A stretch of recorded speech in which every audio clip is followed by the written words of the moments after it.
This is Coach Schuman here with Scott Shay, founder of Signature Bank. Most recently, written one of the top sellers over on Amazon. It's coming out. He's doing his book tour now, In Good Faith. Talks about his spiritual journey, his founding of Signature Bank, and a lot of other topics that we'll talk about today as well.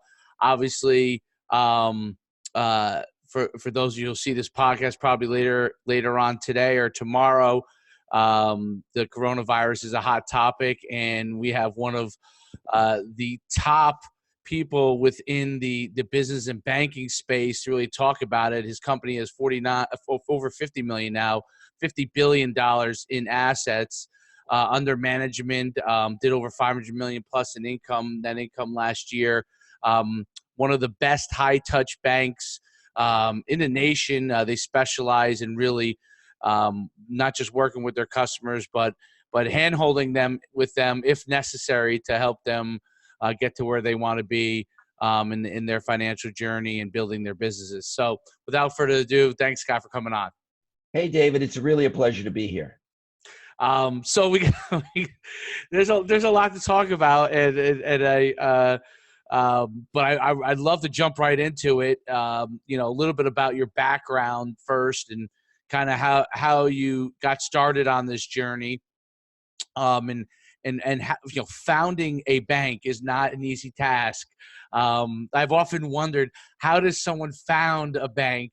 And today, I have the opportunity to speak with someone who's actually done it. So I'm super excited about that. Tell me about, that part of the journey and a little bit about your background. Sure. Well, I'm not the natural suspect you'd think to found a bank, because I grew up in a one-bedroom apartment in East Rogers Park in Chicago. My parents had the bedroom. I lived in the dining room. And for a number of years, my mother's brother lived in the living room. So I'm the first person on either side of my family to go to college. My father arrived in the United States as a Holocaust survivor with literally nothing but the clothes on his back and his papers to get into the country. So I'm not your usual suspect for bank chairman, but thank God this is a great country. And I had in the 90s, so I went to college, went to business school, went to Wall Street, and sometime in the 90s, I had this idea that New York was overbranched but underbanked. In other words, you had the big banks that were giving,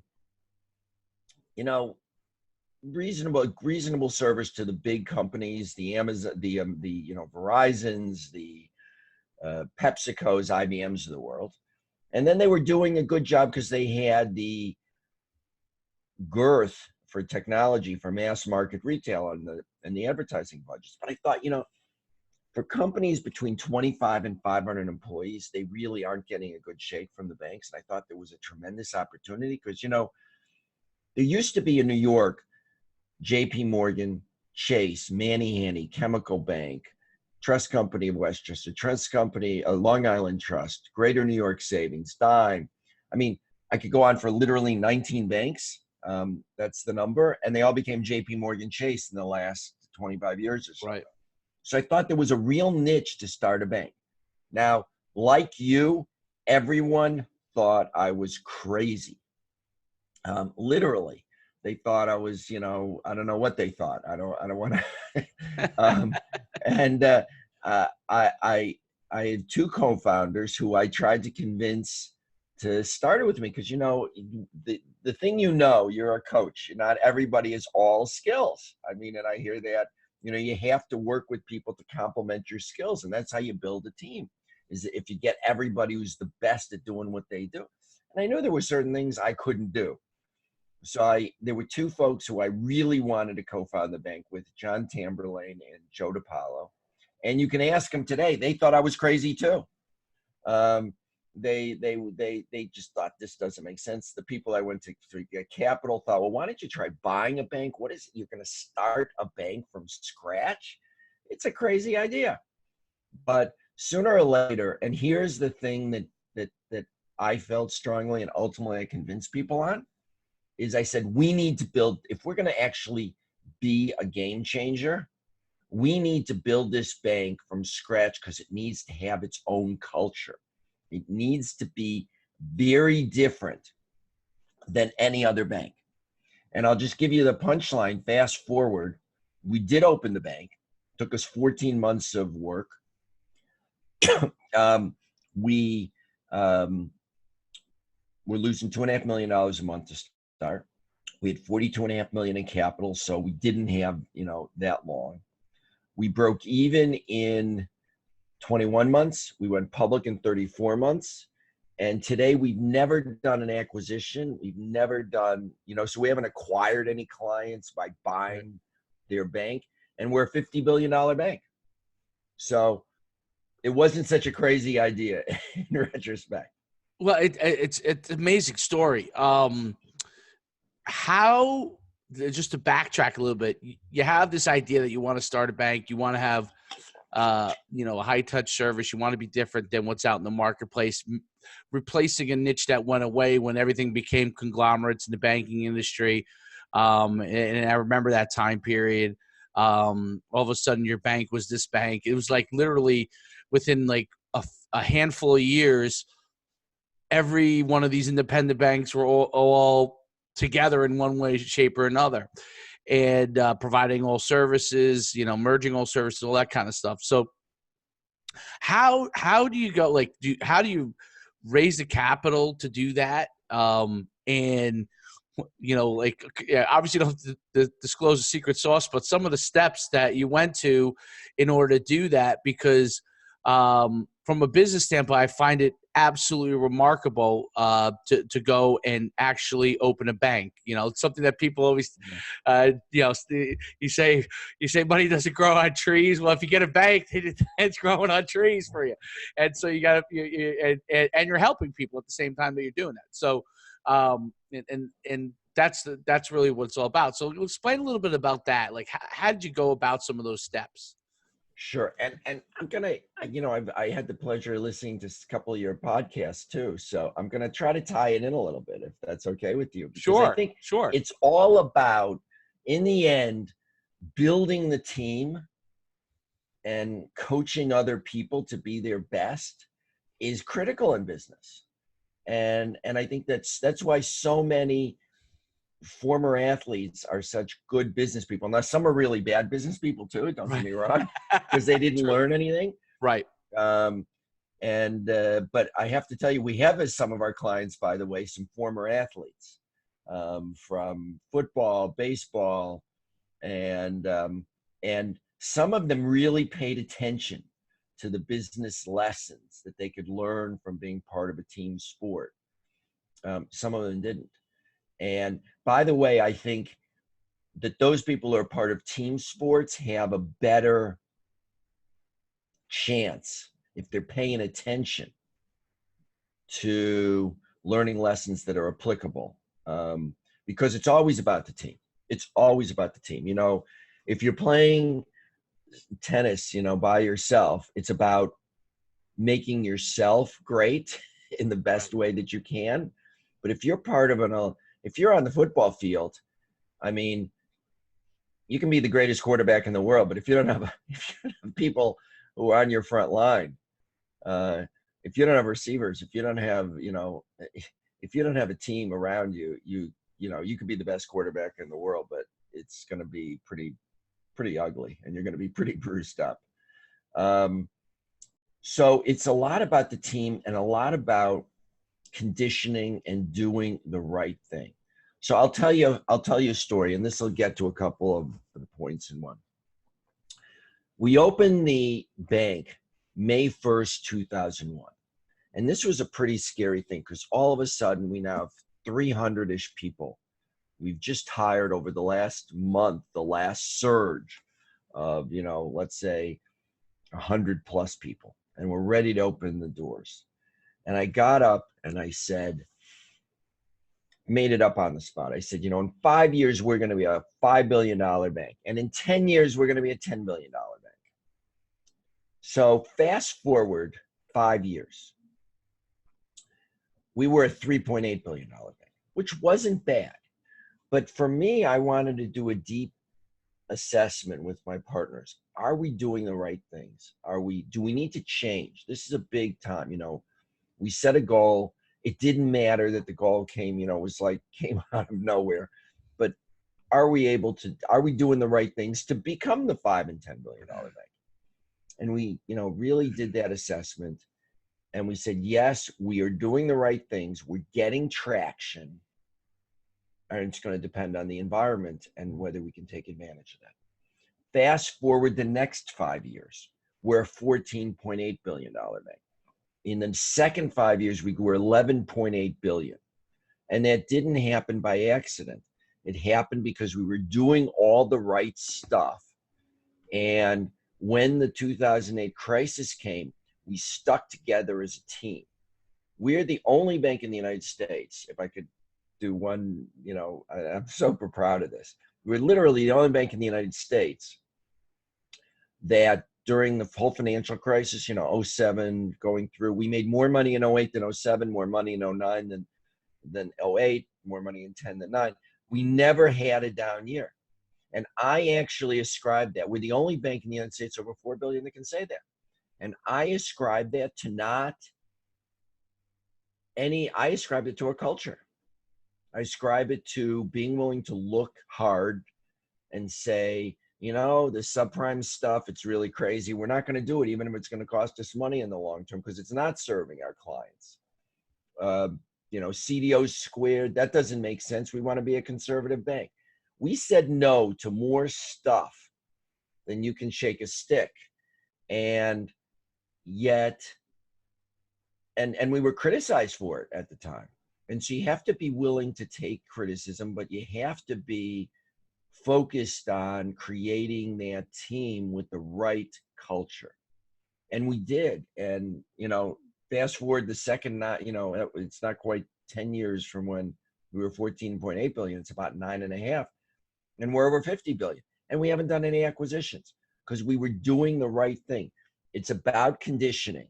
It's about, being ready when times are strange. I mean, that's what's going on today. We came into this, we can talk about it at some point later, holding those sort of values. We're going to stay really liquid. We're not going to try to do anything heroic. We're going to, and we're going to make sure that our team is together. So I sort of answered your question. Yeah, absolutely. And now I think what's really fascinating is the ability to acquire customers from scratch in a bank, and that creating that confidence. So I give you my dollars as a small business owner or mid-sized business owner. What makes me want to come to your bank versus going to some place where they've been around for 100 years type of thing. I think that might be one of the toughest things and the most interesting things about what separates a bank like yours from somebody else. So a couple of things. Number one, you will never hear, you could stay here a year and you won't hear the term customer used in this bank. Everybody's a client, and by that, I mean, we are looking out for our clients. We're trying to figure out how to make them more money.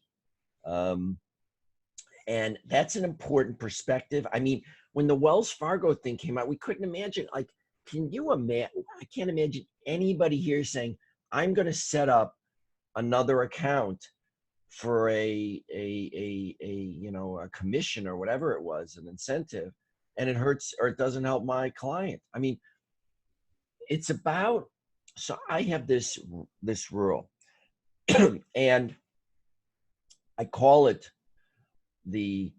well, let me even abstract, because this actually does come from my book In Good Faith, is I think the secret to everything, the secret to not secret, but the essence of all morality and the essence to running a business right is from the Bible, love your neighbor as yourself. And as Hillel put it in a practical manner, don't do what is hateful unto you to someone else. The rest is commentary. Go learn it. So like every bank, we have this, big, thick standards of conduct. But you know what I did a few years ago? I put that at the front and said, you know what? You got to read the rest of this, unfortunately, because of bank regulations. But just if you approach every client, every vendor, every counterparty with the view that don't do unto them what would be hateful unto you, you're good. I mean, you always have to put yourself in the other person's position. That doesn't mean we don't have to collect loans and the like if someone defaults. What it means Right. that in day-to-day business, we're looking out for the other person. And that comes through, I think, authentically. And by the way, if someone's not doing it, they're not going to stay here because we're not going to, we're a great environment, but if you're not looking out for your clients and you're not looking out for, and you're not, we have to negotiate with vendors. We don't just cut checks to vendors, but we don't do untoward things. And that culture has been so important. And I think, you said someone approached you from Signature Bank, I think before we started recording. If you met with someone from Signature Bank, you'd find that those values are imbued into what we do. We're not, if it doesn't make sense, you don't know how many times I've told people, who we've talked to, you know what your current financial situation with your current provider is great. Good luck. If situation changes, fine. So we think we're the best bank for businesses, for privately owned businesses between 25 and 500 employees. And even though most people haven't heard of us because we don't have a retail franchise, if you're in there, that group, and you're talking to other people like that, you're going to hear those stories over and over again that, the bank came through. I don't know. I do get complaints once in a while. Don't get me wrong. We're a bank. We deal with a lot of people, but that number is so overwhelmed by people saying, boy, the bank did the right thing. Absolutely. I get emails from people who say they're grateful they bank here. It's really, but that comes from values. Right. I think the values and, you bring, your faith and your spirituality into those things. I think those are, anything in society, those are core values that you can hone in on to be able to always get people to do things in good faith and do things the right way and do the right thing. I think that's what it comes down to is taking the time to consider the other person, like you said, in their shoes and doing the right thing by them and understanding what would be the right thing. And figuring that out is critical to business success, especially, in what you're doing. I think the differentiation in banking is huge because, using personal experience, I can't tell you how many banks I've dealt with that, they got a new client person every week in the office. That guy's gone and is doing. So it's and the locality of banks a lot of times come into play when you're doing banking. People like to bank local if they can, but the amount of, obviously you're in New York City, which is a great place to be. So you got a nice, large, small community at the same time. It's one of those things that people are looking for that. I think it's a good time to segue into a little bit about what's going on right now and how how you came to write a book that touches on a lot of these things. And where did that come from for you? Well, thank you for asking. I'm a banker, so I'm not like your prime suspect to write a book on religion, atheism, good and evil, all of that stuff. But I consider myself a lifelong learner. And I had a lot of people ask me, there's this bunch of books written by these folks like Christopher Hitchens, Richard Dawkins, The God Delusion, Christopher Hitchens, Why God Isn't Great, Sam Harris, Letter to a Christian Nation, Daniel Dennett, even Yuval Harari. And they're all really, really atheist books, and believe that God is bad, essentially. And the idea that, well, there is no God, but the idea of God is bad, and it leads us down all sorts of bad roads. And because I think maybe because people know that I'm a values-based person, people would start asking me questions about that. Clients even, they would have read Christopher Hitchens, and say, well, I know you're a believer. What do you think? Is God all, sort of like Tooth Fairy and Santa Claus and bad force? And ironically, I got a lot of these questions, not ironically, but interestingly. And so I started reading all these books, the ones I mentioned. I read basically the major atheist books. And I said, you know what? There's a lot here that doesn't make sense. And I think it's important that there be a response. So I looked around for who's writing a book, explaining why those books didn't make sense. I couldn't find anybody. I mean, there's a few. Karen Armstrong's The Case for God. There's a few, but I didn't, and I'm not, I mean, she's a great writer, but I didn't think that it really satisfied me, and it didn't really satisfy other people. So when I looked around and I found nobody writing the book, and this is like the place that if you find yourself in the situation where you think you can do something and nobody else is doing it, that's where I think there's opportunity. So I thought, okay, I'm going to try to write this book.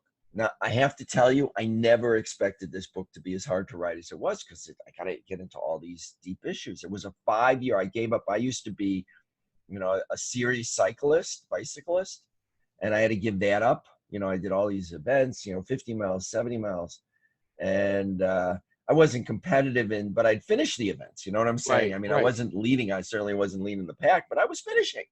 I was in reasonably good. I was in better condition, and I was doing all sorts of other things. And I basically gave it all up, and I gave up not-for-profit boards that I was on. I just, like, whenever I had spare time, I'd be writing this book. And when I didn't have spare time, I'd be freeing up time. And I mean, I deal with a lot of hard questions, like, does the Bible make any sense? What's it all about? What is idolatry? Science and God, evolution, the creation, all of these issues. And I don't shy away from any of the sort of difficult parts of the Bible. And that took a lot of work, because I've learned that there needed to be a book that explained why it was rational to believe in God with all we know about science and the historicity of the Bible and our sense of monomorality.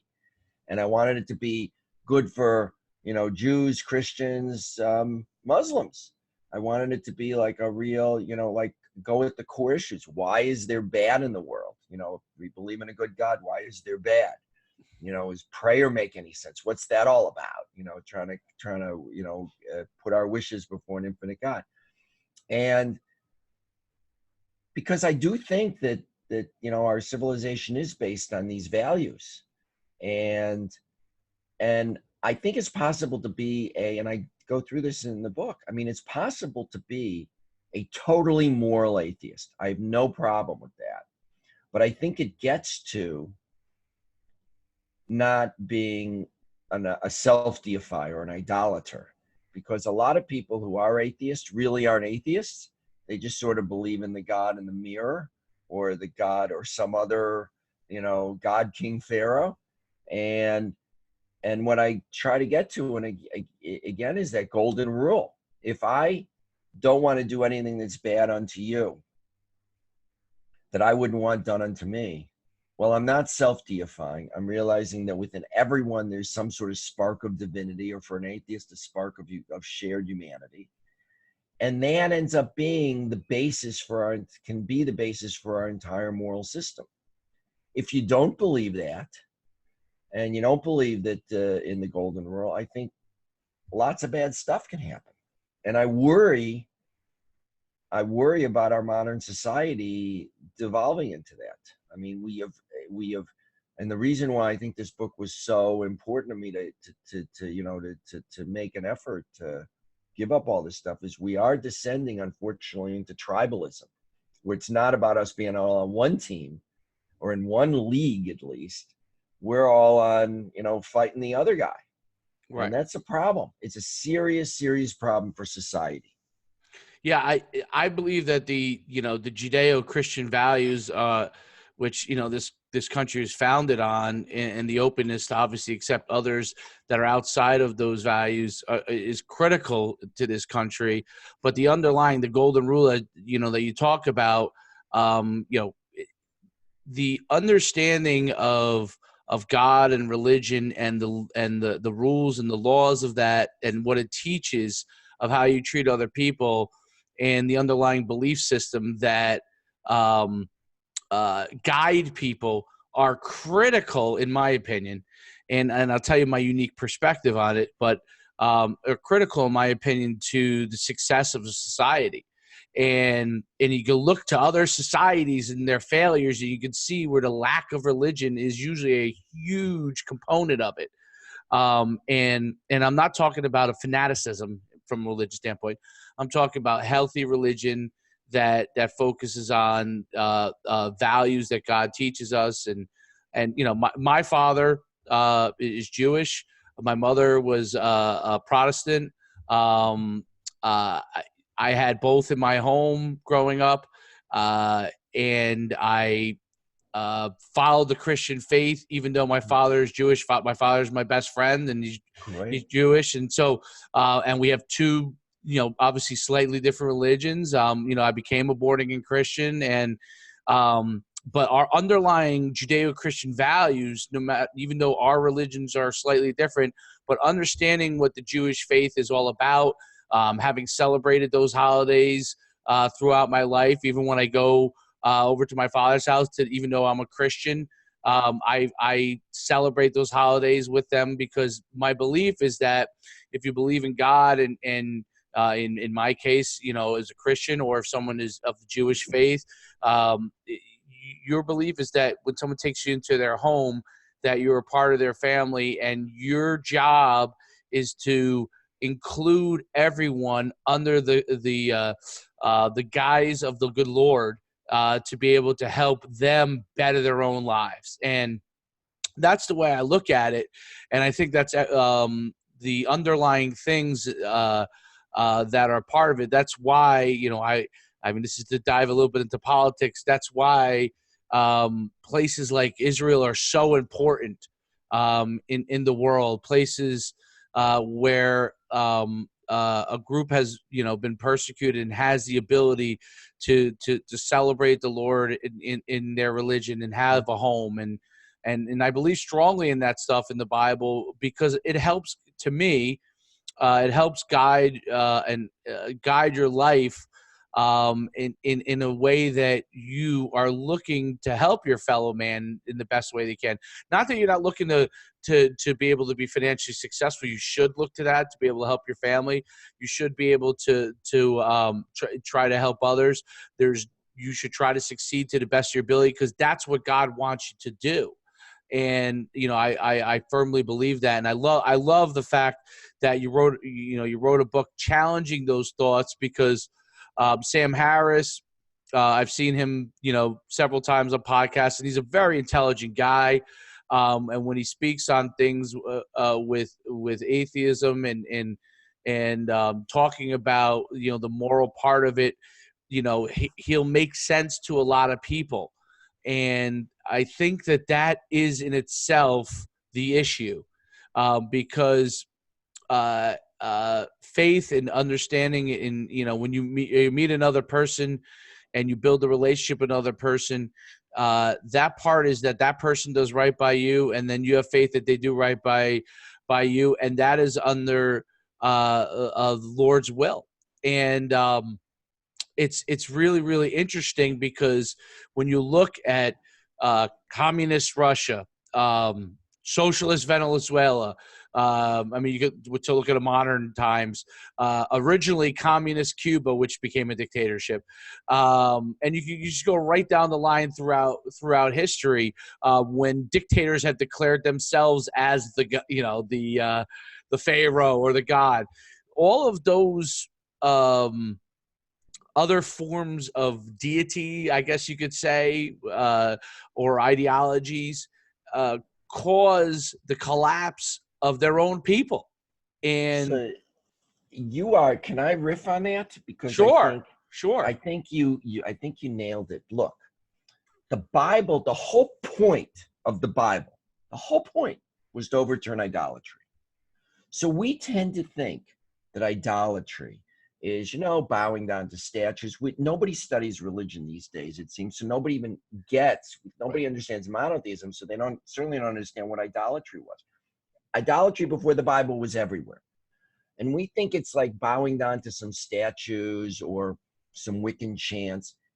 That's not it. Idolatry, and if your listeners remember one thing, remember this. Idolatry is a set of lies about power. It's about ascribing super authority or superpowers to finite beings, people, ideologies, natural processes, or in the ancient world, animals, not so much today. So how did Stalin, Mao, Pol Pot, the Assad family, the Kim family, all of those who you mentioned, the Castro family, how did Stalin succeed in starving a quarter of the Ukraine, 8 to 10 million people, killing all the kulaks, sending tens of millions to the gulag? How did Mao end up causing the death of 75 million of his countrymen? Because they used the same tropes as the god King Pharaoh in the Bible: pageantry, poetry, myth, theater, all backed up, of course, by a strong army and a set of secret informers. So they were able to, there was essentially no difference. And that's when the horrors start. When you get the god King Pharaohs who say, Stalin did all of what I said, and nobody questioned him. You want to starve a quarter of the Ukraine, Mr. Chairman? Mr. Chairman Stalin? Yes, that's done. Nobody would even think about that. And it gets back to that friggin' golden rule, to the core golden rule, which is, would Stalin have wanted himself to be starved? No. Would he want himself to be thrown in the gulag? No. No. Would he want to have himself killed because he was a kulak? No. But the ideology becomes the idolatry, and the god king who channels that, like the god King Pharaoh, is the decider. That's where all truth comes from. God King says, throw the Israelite baby boys into the Nile. Well, that's truth. God King says whatever. Hitler said Jews were vermin, and to kill them was nothing. Well, that's what people believed, and we've seen that in all sorts of other genocides.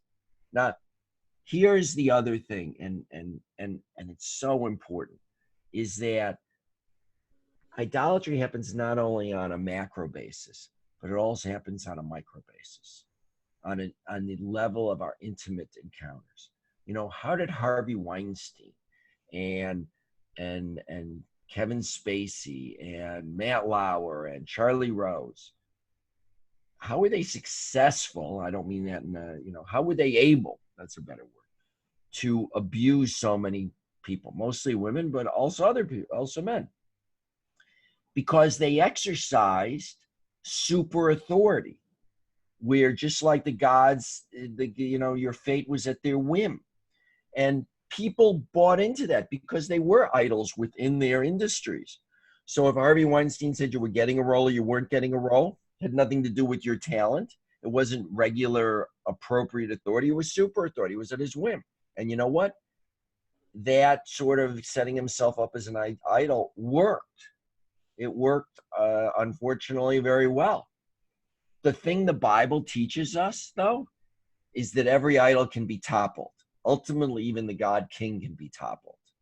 Ultimately, Achashverosh can be toppled, and onward, and in the Bible. And I think you nailed it in that if you don't have that sense of the golden rule, which emanates from monotheism, then you're going nowhere. I mean, I'm on a book tour, as you know, and I'm doing probably 80% of what I'm doing, 80% is in front of with Christian audiences. But interestingly, and people can find this on my website, scottshay.com, that I did a Google Book Talk. And so I was in front of a whole bunch of millennials and Gen Zers who were asking questions about, do we need God? Well, can't we just figure this out for ourselves? And the answer is, and one person asked me, I don't know whether it was on camera or off, isn't Kant good enough? Well, the answer is no. The answer is that we've never found a morality that works better than the Bible. I mean, I challenge everybody. I go through some of them in the book.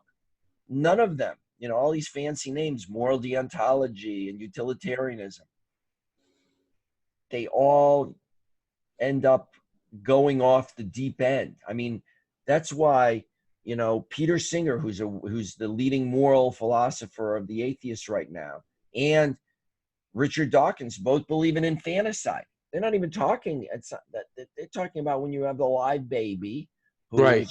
under a couple of years old, and you find that they have some sort of defect. Well, in order to save society the costs of that taking care of that baby will grow into a person, infanticide, they would say, is appropriate. And you know what? From their perspective, it's logical because it could save society many, many millions of dollars, and it is comes from the morals that they have, which is the greatest good for the greatest number. But infanticide, in my view, is not such a nice thing, and it Right. and it leads to all sorts of other horrors because it's a slippery slope. Infanticide. Well, that's the problem with utilitarianism and the best for the most good is that what about the people that are handicapped or inferior physically or mentally in certain ways? And that's where God comes in. That is our job to heal the sick, to help the poor, and to do those kind of things.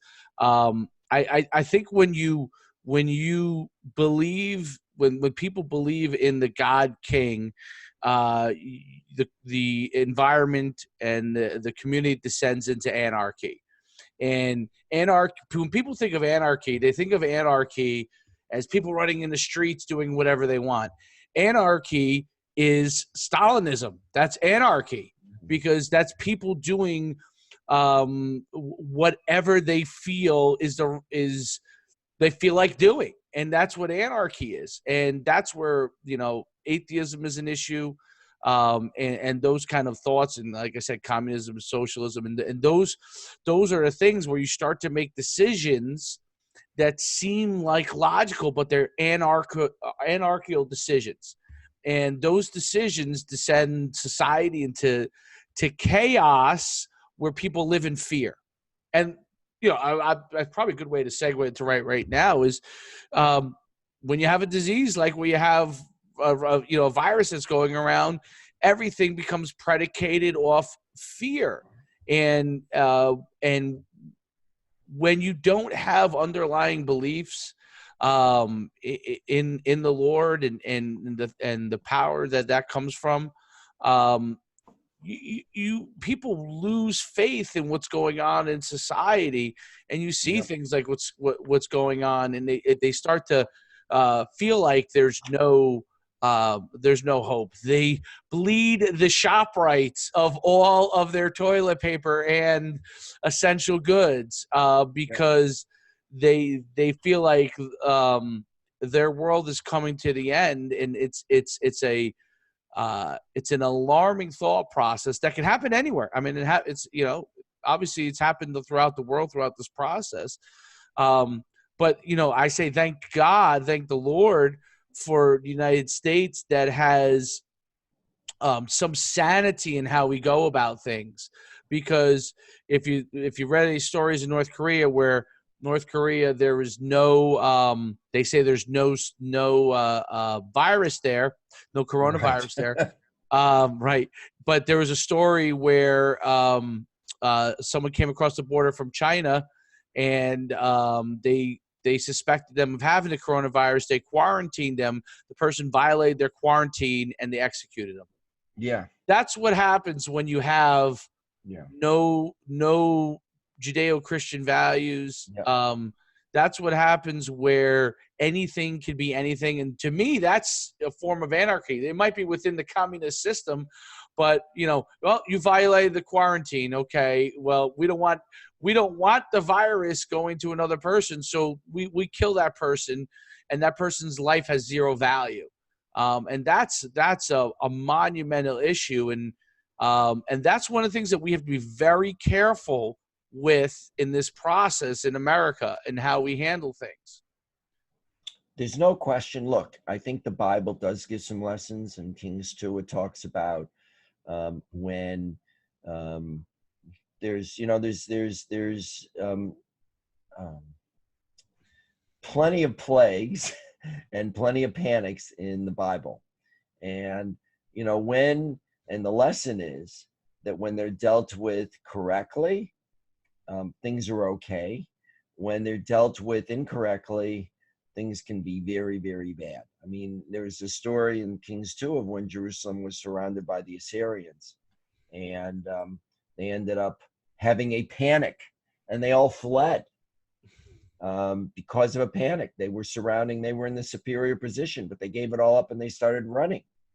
I mean, that was divinely induced, obviously, but there are stories in the Bible about when the Israelites panicked. And the real issue is in the Bible is, if you have faith, don't despair, create a plan. And that comes through time and time again. If you have faith, make a plan. And, have belief that if you are doing the right thing, that you'll get sort of a wind to your back if you have a plan. Absolutely. If you believe. My favorite story is the one of Solomon with the baby and the two women that claim to be the mother of the baby. And he says, okay, both of you claim to be the mother of the baby. What we'll do is we'll cut the baby in half, and each of you can have half the baby. And the one supposed mother says, okay, go do it. And the other one says, no, do not do that. Give her the baby. And that's how he realized that's who the mother was. Because the way that you care for other people, when the idea that the person who really is the mother is willing to give up their own child so that child lives, and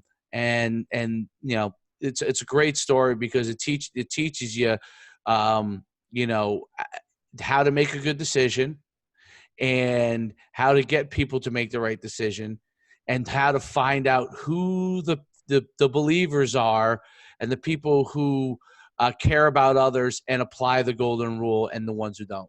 So just like we were talking about the macro basis and the micro basis, the epic encounters, what I think most people don't get is that story at the beginning of Kings serves as a metaphor for the whole book, which is that ultimately the kingdoms of Israel are divided.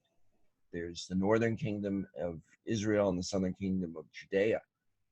And ultimately, by dividing the baby, if you will, of the whole country,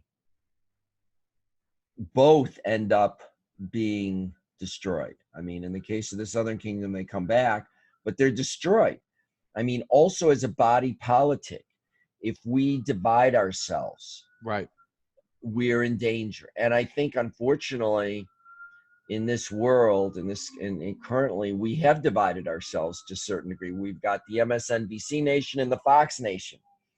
And I don't care what side you are, that's really, really unhealthy. If we've got to think of the person who disagrees with us politically as a fellow human being.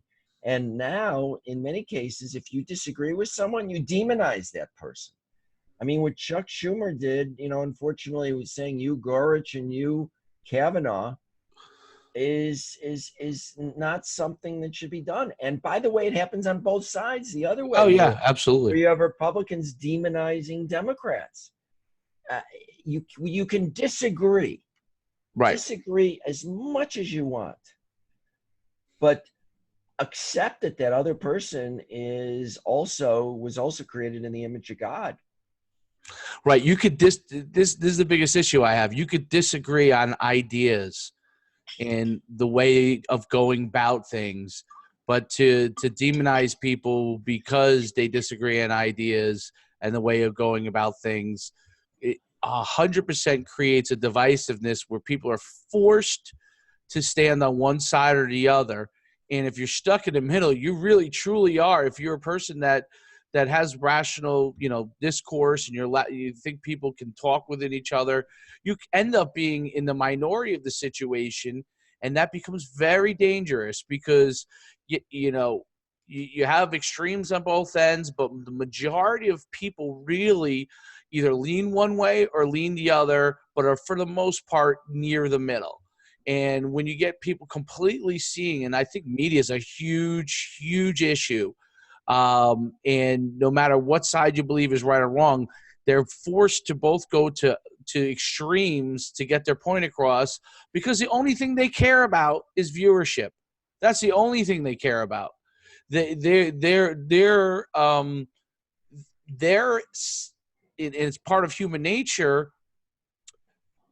People are worried about themselves, and when they worry about themselves in the absence of any faith, they start to do things where they go to extremes. And what has happened in the beauty of business, where you can watch TV on many different platforms, right? Like what we're doing, and many different people have ideas. People like me or you would have been pigeonholed as CEO or coach and not be able to talk about these ideas. Now we can, because there's more forums. But what happens on television is you get people, the only way they can get views is to have extremism. The only way they can get views and stay relevant is to talk about things that go to one side or the other because they need to be able to have the financial backing for that. And that does create an issue, and it creates, a venue for people that have poor values to sneak in. And under like Bernie Sanders bothers me because he's got a thought process that would take our country into a direction that'd be so. Now he's not going to win, and it's going to end up being irrelevant, at least for the next 4 years. But the ability of him to get that deep of penetration under the guise of that he's a Democrat. Like, I said, hey, this was my whole thing. No one's telling you can't run for president. Why don't you run for under the political party that you actually are? Mm-hmm. Instead of using the Democrat to be able to run as a socialist. No one's telling you can't run as a socialist. Go run as a socialist. Tell when you're busy telling everybody what you want to do, that's fine, but run under the truth of what you represent. And I find that I find it so interesting that it's one of the things where young people, the generation right behind me, has so many things where they felt lost on. They rally behind something that they, for the most part, felt that they could rely on. And because they feel like all these other things, and that's because they've lost faith. When in society, if you see the downward trend of faith, and especially the generation which is behind me, I'm 45 years old, that generation behind me, the millennials, for the most part, they have struggled with faith because my generation and maybe your generation hasn't made it as important as it should be. And a lot of it was because we were going through school and people were telling us that it shouldn't be that important. I really had to learn a lot of it, even though I went to church each week. Things become ingrained on you that's not the way to think, and you really have to be intelligent enough and thoughtful enough to be able to think for yourself and seek out. And that's what I did in order to grow my own faith. But a lot of people won't do that, and I think that's one of the things that could be troublesome in America, and it's one of the things that we have to work hard. And I love that you have that as the first thing before people meet with their clients as their business, because every one of the people that work for you that meet with clients, before they shake their hand, or maybe now it's an elbow bump, but whatever it is, Right. before they give them an elbow The bump. Wuhan shake, you know. Yes, yes. I always wondered, by the way, did the Japanese bow because maybe thousands of years ago there was something that they had to move away from, that some form of contact. Well, the Bible, I think it's, if I'm not mistaken, it's in chapter 31 of Exodus, says you should wash your hands and feet lest you die. There you go. I want to say it's 31, Exodus 31:32, but I could be wrong. I could look it up, but it's in there. That's interesting. That I'm sure of. That I didn't know. That's fantastic. Let me see if I'm right here. I have a let's see if I'm right here. 31.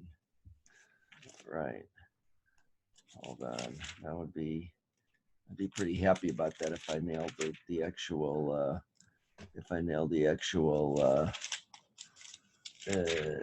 verse. Well, I don't know. Let's see. I don't want to keep looking, but in any event, it's in there. It's in Exodus. That is okay. That I can attest to. I don't think it's that verse, but it's around there. It's when they're talking. It's when the tabernacle is being described. But I am going to have to say I'm on book tour, so I have something I have to go to. So fantastic. If I could just say this, sure. If anybody's interested in, just you can read some of the articles I've written that sort of tie faith. I asked the question. Wrote an article which has gotten tremendous. I've written a couple that have really gotten tremendous response. Is the Bible socialist? Is one. I wrote a story that went viral in Asia, no pun intended, called "The Hong Kong Protests. It's Monotheism Stupid." And people can watch the Google Book Talk that I did. People can watch me debate Michael Shermer, who's another big name atheist. There's all sorts of stuff that I've done. I did a TED Talk, a TEDx talk on bankings. And of course, I encourage people to look at my books, In Good Faith. My name is Scott Shay, S-H-A-Y. It can be bought at bookstores everywhere. It's on Amazon, of course. It's got an Audible edition read by Andrew Totelis. And some church groups are using it. I know there's at least, probably about a dozen church groups and other groups using the book on a weekly basis for a discussion group. And there's a discussion guide on my website too, which you can download for free. So you can get sort of a summary of the book if you want. A website, scottshay.com. It is S-H-A-Y, two T's. Cool. And if they wanted to reach out to you and someone wanted to book you out another podcast, they reach right there on the website. They can reach out to you. They can reach out to me on the website. I get there's a place, a contact form, and I do get for media and I do speak at some churches, synagogues, and the like too. Perfect. It was fantastic having you on. I don't want to hold you up anymore, but it was great talk. I really enjoyed it, Scott, and best of luck to you. All good things, David. It really is a pleasure. Pleasure. Have a great day. You too. Bye-bye.